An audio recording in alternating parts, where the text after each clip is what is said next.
What a life, what a night, what a beautiful, beautiful ride. Don't know where I'm in 5, but I'm young and alive. Fuck what they are saying, what a life.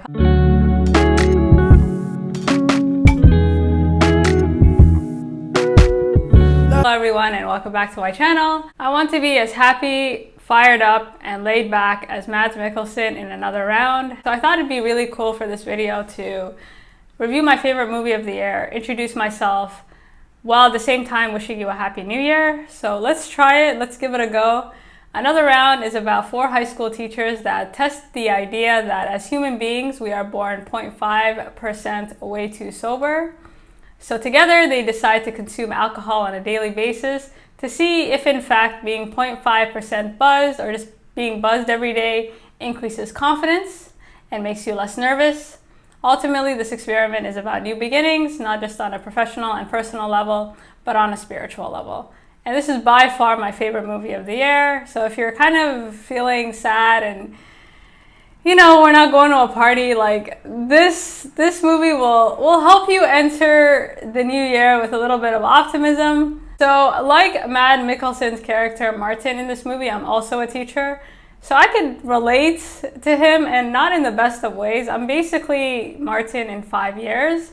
So his journey to self-awareness essentially starts when he confuses World War I with World War II. And he's kind of a teacher that's not old enough to retire, but he clearly has no motivation whatsoever. We're introduced to him as this disgruntled, like he's just going through the motions and not very well, right? So it's to the point where his students are walking out of class, they're calling him bonkers, and they have kind of a parent-teacher conference, and they're like, okay, you need to either get your shit together or like, what do we do? And Martin's character is just, or Mads Mikkelsen's character is sitting there and he literally agrees with them. He's just like, yeah, you should probably find somebody new. Like, this isn't getting better.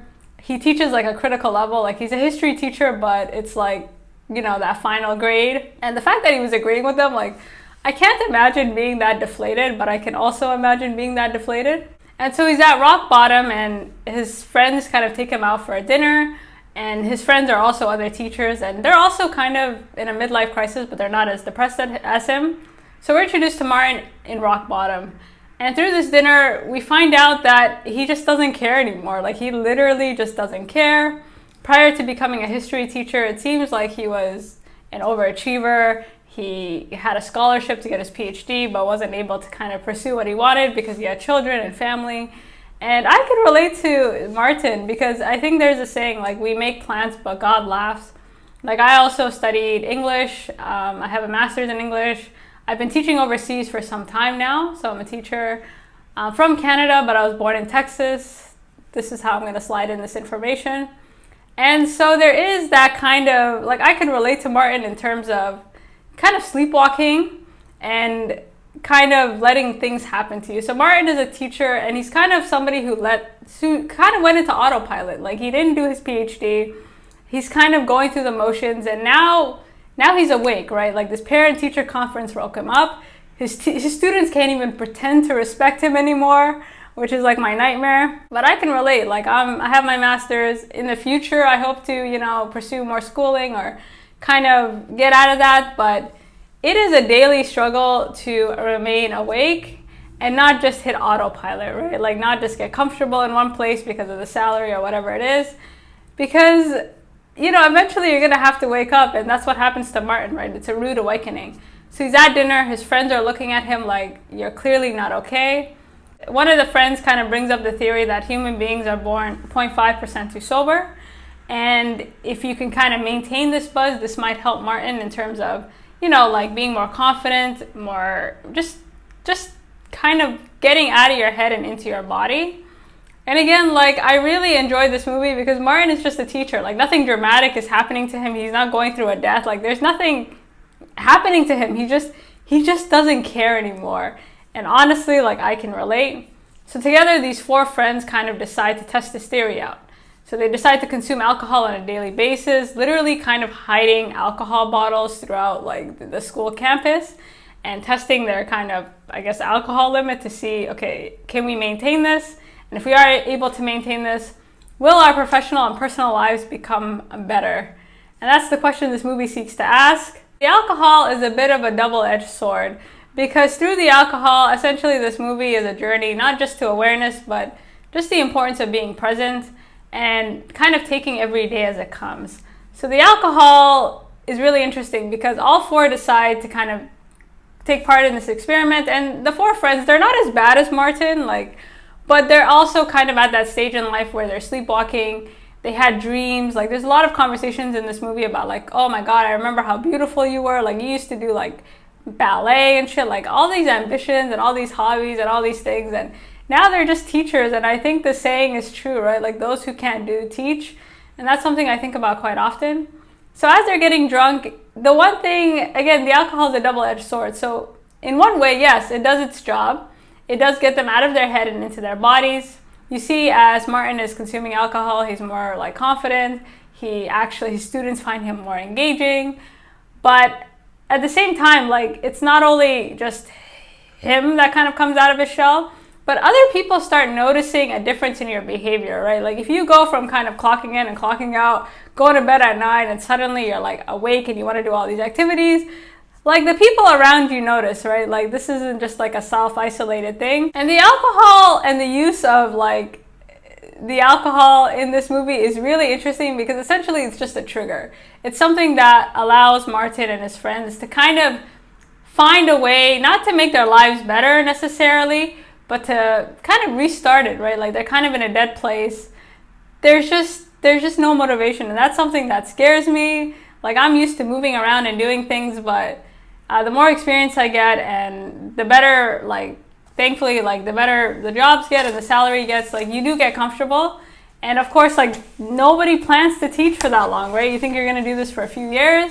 A few years turns into a few decades, and next thing you know, you're Martin, right? You're sitting across the rest of your co-workers discussing whether or not we're born 0.5% too sober. So yeah, like, this was literally me in 20 years. And watching Martin kind of gain this self-awareness.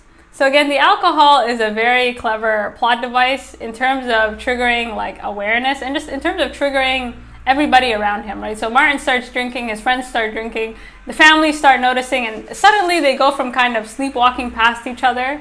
Because that's the thing about each of these characters, right? Like, they go to work, they go home, they have kids, they say hi to them, but with the alcohol, like, suddenly they become more engaging, right? Like, this kind of floating through life and sleepwalking isn't just at work, it's also through family. Like, you kind of get to this point where, like, Martin is a very relatable character in all the wrong ways because he is somebody like me, I feel like, or like any of us, that, you know, you have plans, but God laughs, and you get kind of stuck in a rut of doing the same thing over and over again, and you keep putting your plans on hold, and the reality is there's never a good time, but he's kind of in that place, right? So he starts drinking, his family starts noticing a change in him.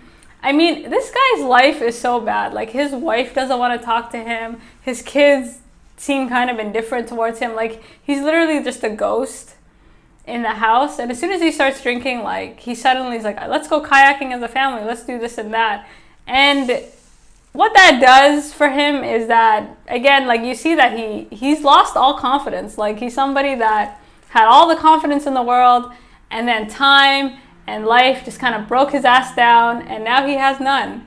And that's terrifying. So not only is he like gaining awareness, but as you're watching him drink, like, this is a very, again, clever plot device. He's kind of avoided self-awareness, right? Like, you get to that point where you kind of convince yourself, and that's where Martin is at life. He's kind of convinced himself like everything is exactly as it should be, until his students told him, like, you're the worst human being we have ever met, and you need to change your behavior. So his teaching gets better, he gets more confidence, he does all of this, but through kind of gaining this self-awareness, he slowly starts to get more present, right? Like, he goes from kind of, literally at the start of the movie, this guy is reading off the textbook. He just doesn't care. Like, he literally, and that's scary because right now the job is new and exciting for me, but if you teach the same thing for a very long period of time, like, you kind of stop giving an F, I feel like. And he, like, literally the movie starts and he's just like reading off a textbook. His students can't even look at him, like, they're disgusted by what they see, and I'm like, I was just cringing, like, what are you doing? So yeah, he starts actually planning his classes. There's a level of creativity. Again, like Martin is a very smart guy, but just the repetition of everyday life kind of got to him. So through this journey of self-awareness, he gets more present. He starts taking every day as it comes, and he starts actually he likes to go to work. And same with the four friends, like their life kind of falls apart a bit, but suddenly they're more engaged, right? Like they're playing a more active role in their lives, and they're no longer on autopilot, right? Like they kind of take initiative, they're checking in with each other. Essentially, they stop letting life happen to them, because Martin is essentially a guy who has let life happen to him, and now all of a sudden he's taking initiative and he's doing all this stuff. But I think the message in this movie, and why it's my favorite movie of the year, is that it's never too late to reinvent yourself. Like sometimes we have these ideas in our head that if we don't have what we need by 25, if we didn't go to law school by 20, like we have these timelines and they're very arbitrary. And a lot of these timelines revolve around youth, and the younger you are, the more time you have, or if you don't do like school or this and that in a certain time period, like, you're behind, or you're not as good, or you're not able to keep up. But that's just not the case. And that's why I found this movie to be so beautiful, because like, literally it is a beautiful ride, because it's not about the end result, right? It's like the journey and the process. Like I think, what did Miley say? It's like, it's the climb, right? And that's what this movie is about. It's like, okay, he's at a point in his life where he needs to reinvent, he needs a new beginning, and he takes an active role. He really kind of gets up and takes initiative, and he starts taking control, and in the end he gets this kind of peace of mind. And the scene at the end snuck up on me, and this scene is like one of the best scenes I've seen in movies, just like period. And I didn't know where it was going. Like it really snuck up on me. And you see that, again, it's not about finding contentment. It's not really about like, okay, I'm happy with what I have and like that should be enough. It's not really about that. It's about peace of mind. And it's about knowing that life is about change, and you're always capable of change, right? Like there isn't a certain age where like suddenly you're incapable of change and therefore you should stop trying. The final scene in this movie, I want to be as laid back and happy and just as chill as he was in this final scene, right? Like this music starts to kick in, and you see that he's kind of gotten this peace of mind because he's able to take control and no longer let life happen to him. And it's really scary to think, because as I was watching Martin, I can totally get how he got to that point in his life, and how people, you don't realize it, right? Like you get a job, then you get married, and then, I don't know, like married people let me know. But Martin is just, there's nothing extraordinary about this movie. Like nothing happens to him. Like nobody dies, nothing. He's just a guy was good at teaching and then just stopped giving a shit. Like, can you imagine getting to that point in your career where you're like agreeing with your superiors, like, yeah, you should be replaced, but he's also not old enough to be retired, so he has to keep working. Like, it's a cruel place to be. And again, like his journey to self-awareness was beautiful. I really enjoyed the message of like staying present. And okay, sometimes we get too ahead of ourselves and we think way too far ahead. And I'm not saying don't plan ahead, but life is, the best way to do well is to stay present. Take every day as it comes. Sometimes, although things might not work out exactly as you want them to, that doesn't mean they still won't work out in your favor.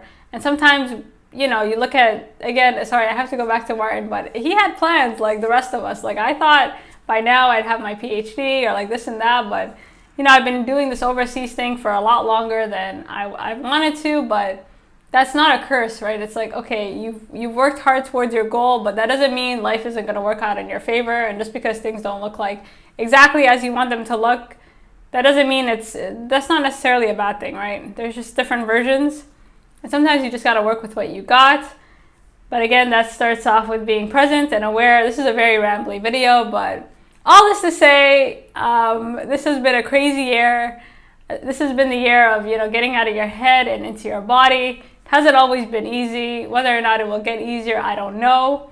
But I thought this was a beautiful movie to introduce myself briefly, and also just kind of wish you all a happy new year, and take it one day at a time, right? Like things might get harder, they'll get more difficult. Like we don't know what's gonna happen at this point. Honestly, your guess is as good as mine, but all we can do is take it day by day. Be kind, don't let people kind of steal your joy or your peace, and know that know that you have more control than you think, right? Like there's not a time period, like maybe you're on pause or you feel like you're behind, but these are social constructions that we've been born with. Like there's no right time to do anything. There's no wrong time to do anything. Just keep going, and you'll, one way or another, something will work out in your favor. And so with that being said, I wish you all a happy new year, and I really recommend you watch this movie if you're kind of feeling like, you can rent it on Amazon Prime.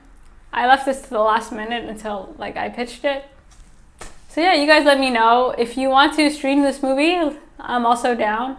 It's from Denmark. I probably should have said that in the beginning. It's subtitled, so watch the movie when you're chilled out, like when you're you're not in a rush, you're not going anywhere, like literally have a glass and try to maintain 0.5 and let me know how that works out.